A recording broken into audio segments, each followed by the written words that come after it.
Good to speak to you in the flesh, Alex. Yeah, absolutely, Chris. First up, do you agree that Jacinta N Price is the front runner, is the person the coalition needs running the No campaign? Well, it won't surprise you, Chris. I don't seek to tell Peter how to do his job, of course. But as it stands on a character reference basis, I can't speak more highly of Jacinta than you have. I mean, really, she is an absolutely outstanding candidate.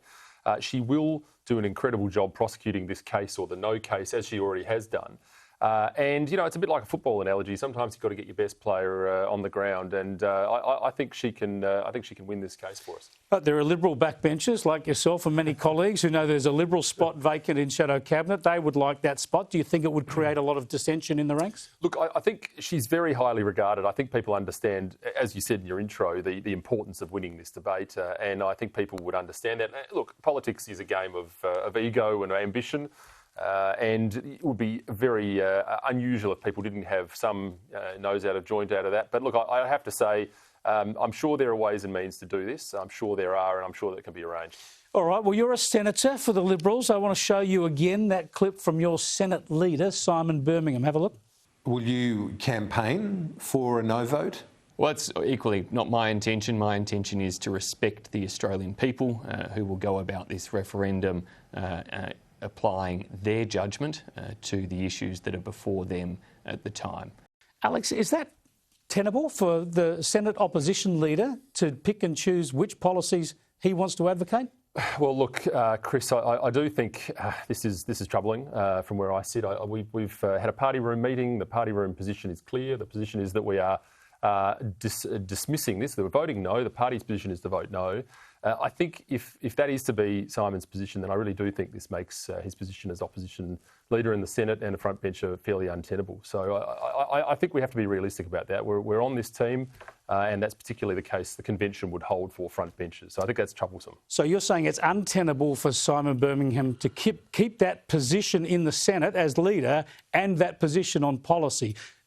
Does he have time to fix it? Can he say, I will get out there and speak the no case, that's my job? I think he absolutely can. I don't see from that there's any particular ambition to do so. So I am troubled by that. We've got to push this case. It's critical to our next 2 years. I think we're going to win it. I think that no case is going to be successful, but we need all hands on deck. Should Peter Dutton sack Simon Birmingham from that position? I don't want to get into what Peter should do. This is really a matter for Simon. But you're clearly saying that position, as articulated this afternoon to Kieran Gilbert, is untenable for the Senate leader. I believe it is. All right, I want to move on to some other issues now, particularly your fight against wokeness. I'll introduce it with a little video I showed last week. Have a look. Our obsession with so-called climate change is weakening our energy independence and strengthening China's. Perhaps that's the point. The reality is that our obsession with wokeness is making us weak, and our enemies know it. We must cancel wokeness and start calling it out for what it is: a threat to our stability, our prosperity and our dignity. Wokeness equals weakness. I do love the slogan. I love a bit of alliteration. Wokeness equals weakness. It's so true, especially when it comes to energy policy and how hurting our economy actually helps China. Yeah, it's spot on. I shouldn't be laughing. Those things started off being laughable. We've all spent the last 10 years or so laughing them off.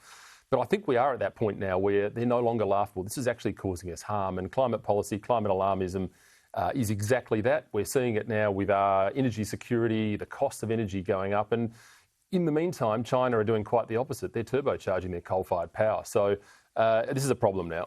All right, well, I'm not going to skip the obvious one here because I agree with just about everything you say on wokeness, but you, of course, say the voice is woke. I say it's something different and practical, but you reckon it's woke. A lot of our viewers will agree. Let's have a look at this part of the video. Sections of our community have become obsessed with policies that weaken and divide us. As an example, the voice to Parliament is yet another indulgence in the identity politics, critical race theory, social engineering agenda, which promotes victimhood.